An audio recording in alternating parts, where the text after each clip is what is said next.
In a stunning revelation that is sending shockwaves through the business and entertainment worlds, the CEO of luxury homeware brand Flamingo Estate has come forward with explosive claims that Meghan Markle outright plagiarized the core concept and aesthetic behind her merchandising brand Archie. During an exclusive sit-down interview with the Today Show, Flamingo Estate founder and CEO Anna Beaumont did not mince words as she meticulously laid out her damning case, support by emails, texts, and other documentation that she insists proves the Duchess of Sussex blatantly copied her company's creative vision while the two were in initial partnership discussions in 2018. "I feel utterly sick coming forward like this after maintaining my silence for so long," a visibly distraught yet composed Beaumont began. "But the sheer audacity of Meghan lifting our thoughtfully developed, proprietary branding and visuals as her own has become an injustice I can no longer abide."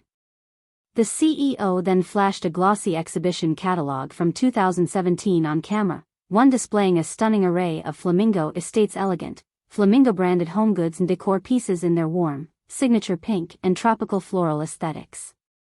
As you can clearly see, our luxe product lines were already firmly established with exceptionally distinct branding, packaging designs, and stylistic inspiration, all centering around the elegant, iconic flamingo iconography and its natural Floridian habitat, she continued while flipping through pages covered in vivid product shots.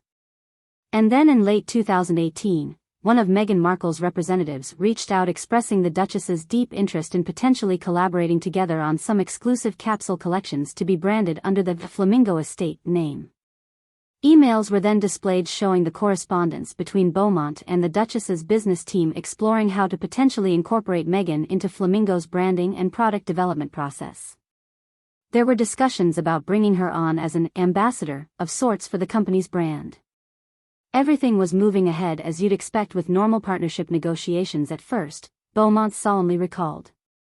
Sample products were overnight, contracts were drafted, there was even some unofficial, inspirational, photo shoots conducted wearing prototypes as Meghan absolutely fell in love with the aesthetic. It was at this point that the Today host interrupted to ask if the CEO believed Markle was potentially scheming all along to simply lift the branding for herself. Beaumont went on to speculate that it did indeed seem that way in hindsight given the timeline of events. Almost immediately after those preliminary meetings where Meghan was over the moon about the prospect of becoming the face of Flamingo Estate, the discussions just stopped without explanation on their end. Complete radio silence for months from everyone on her team despite our olive branches attempting to revive the talks. Then lo and behold, we awake one morning in 2021 to the global media frenzy announcing Archie and its first product launches, allegedly plagiarized down to the flamingo textures, nature motifs, and distinctive deep coral color palettes printed across their offerings. The Today host's jaw remained agape as Beaumont proceeded to lay out a comprehensive side-by-side comparison analysis filled with numerous examples of how Archie's product aesthetic, branding assets, and visuals were indistinguishable from Flamingo Estate outside of logo wordmarks and a few minor tweaks. Meghan completely reproduced what we showed her under NDA, from the embroidery patterns on our totes to the monogramming insignias we designed on our stationery, the CEO lamented while displaying a pair of virtually identical canvas tote bags in contrasting brand colors.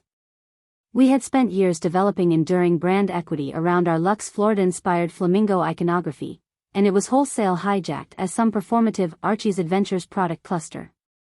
Beaumont estimates that the alleged brand appropriation has subsequently cost Flamingo Estate over $30 million in lost revenue across its different product lines and sunk marketing expenditures intended to build up distinct visual association. More critically, she believes the confusion created between Flamingo's visual identity versus Archie's has irreparably damaged her firm's brand equity on a global scale.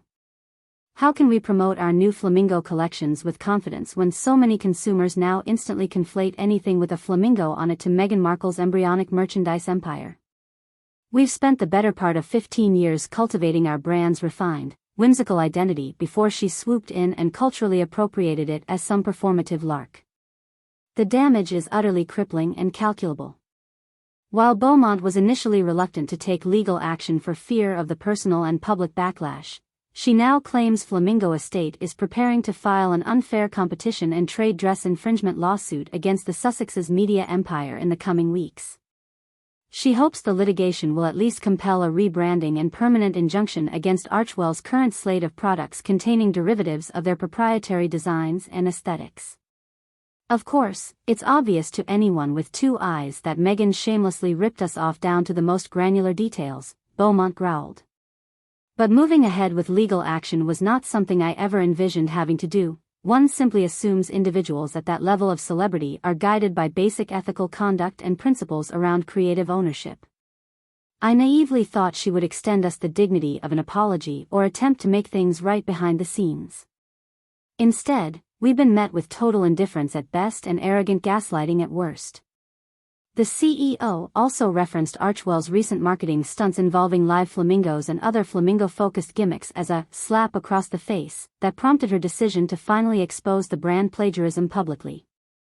The final insult was when Archwell started using real flamingos in photo shoots and promotional events for the canned pumpkin spice nutrient slurry they tried passing off as an energy cuisine, or whatever vapid, faux marketing term they coined, Beaumont said in disgust.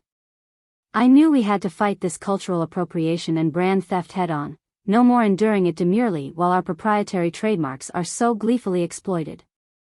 Meghan Markle and her representatives have yet to publicly address Flamingo Estate's allegations. However, based on advanced excerpts leaking from the Duchess's forthcoming memoir, Perseverance, it appears she is digging in to zealously defend Archwell's originality while also deflecting claims of plagiarizing Flamingo Estate's intellectual property. In one passage making the rounds, Markle contends that the inspiration for her genuine brand emerged organically through private conversations with underprivileged children of the Bahamas, where she was profoundly moved by their tales of making up fanciful bedtime stories about heroic pink flamingo princesses protecting their island homes. She is quoted as writing, "It was during those eye-opening interactions where I felt a divine awakening to the immaculate symbolism and representation of the flamingo's unique essence.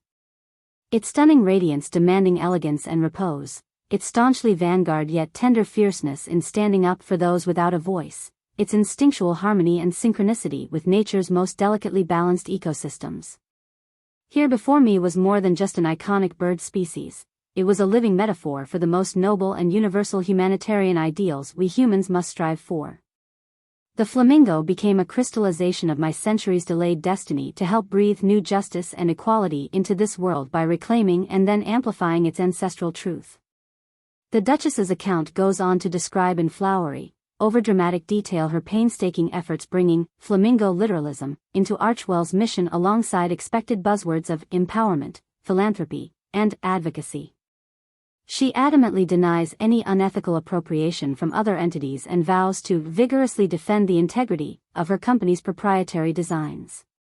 Of course, the veracity of Markle's memoir excerpt remains to be determined and the book officially releases later this year. But Flamingo Estate's Anna Beaumont remains steadfast in her conviction that the Duchess lifted her company's branding, both describing their private correspondences during the partnership negotiations as not dissimilar to Meghan inserting herself into a pre-existing framework she was made privy to under assurances of confidentiality and ethics. This hardly feels like Occam's simplest explanation. Meghan's recollection reads as pure revisionism and brand mythology meant.